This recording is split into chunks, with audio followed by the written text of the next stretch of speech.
Novel Audio presents Healing from a Narcissistic Relationship, A Caretaker's Guide to Recovery, Empowerment, and Transformation by Margalis Fjelstad. Read for you by Sally Vahle. Introduction. Relationships with narcissists can be painful, frustrating, complicated, and totally mystifying. Nothing they say or do seems to be the same from day to day. They can be charming and loving one moment and hateful and demeaning the next. They tell you one thing and then do another. When you confront them with these discrepancies, they blame you and say you're the crazy one, and often you do end up feeling like you're crazy. The narcissist can swing you from emotional highs to emotional lows. Most relationships with narcissists can be described as follows. The relationship started out almost as a fairy tale. In the beginning, you felt adored, understood, ecstatic, and more smitten than you had ever felt before. You thought that the two of you were completely in tune and that you even shared the same thoughts, feelings, and dreams. Your partner described to you the perfect life you would share together, more wonderful than you would have dared to dream of on your own.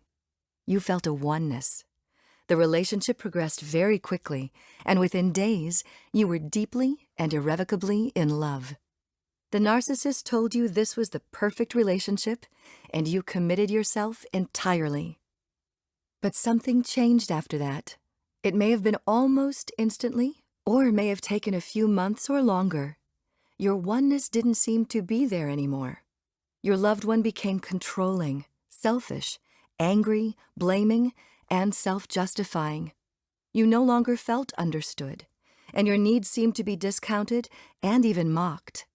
You began to feel unheard, unappreciated, frustrated, and often depressed and anxious. You had to work hard to ignore your feelings of hurt and rejection.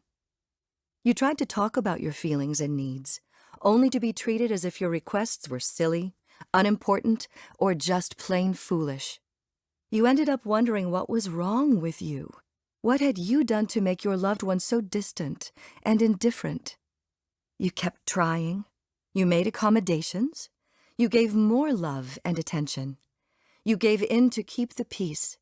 You gave up your interests and even time with your friends and family to meet your loved one's expectations. You tried in every way to be the perfect spouse or partner, and you kept hoping to get that loving feeling to return. It was so confusing. You started to feel as though your whole life was being controlled by this person. Why was your partner being so mean and self-centered? You wanted your needs to be considered. You wanted to feel cared about. You wanted the relationship to be more equal and shared. You tried to do everything perfectly, and when that didn't work, you tried harder. Nothing seemed to make a difference for very long. You continually felt like the giver, your partner always demanding and taking more. And you often felt guilty that you weren't doing enough and couldn't get it right.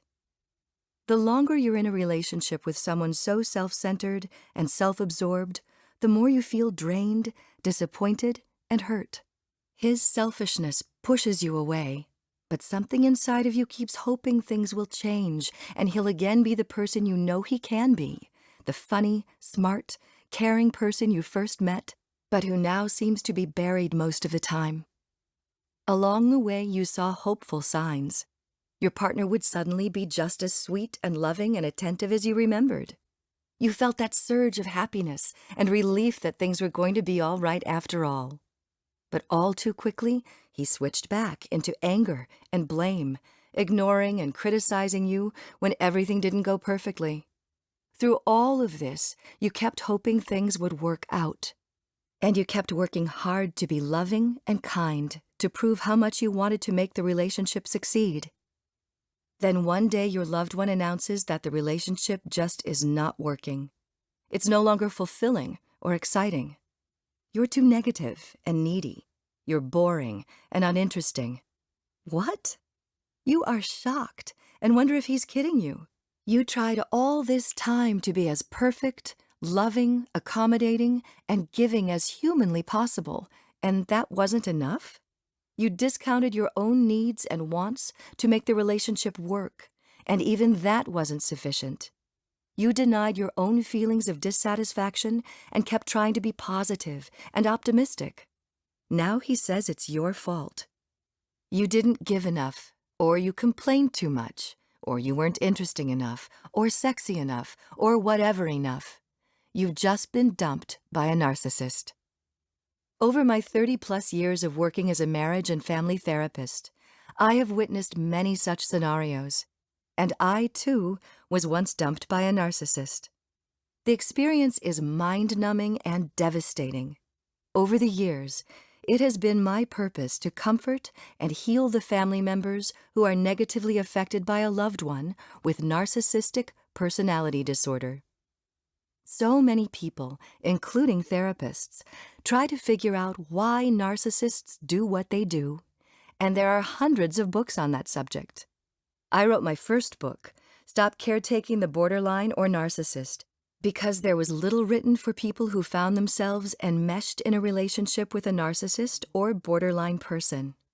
I wanted family members to know that they were being seen and heard. I wanted to tell them there are defined patterns of thinking and feeling that create these insane dramas that they get drawn into. I wanted to show them they could get out of the drama. I also wanted them to know they could not fix or cure their narcissistic family member, but that they could stop buying into the narcissist's insanity and learn to make a better life for themselves. This book goes a step further. It's about healing and becoming whole and healthy again after a narcissistic relationship. I did it, and I have helped thousands of people find understanding, learn new skills, and heal in my caretaker recovery groups. When you're in a close relationship with a narcissist, you inevitably give up yourself, your dreams and opinions, and even your sense of individuality. You fall into what I call a caretaker pattern, one in which you give up your needs to take care of what the narcissist needs and wants. You have to reverse this pattern in order to regain your emotional health. This book shows you how to do just that.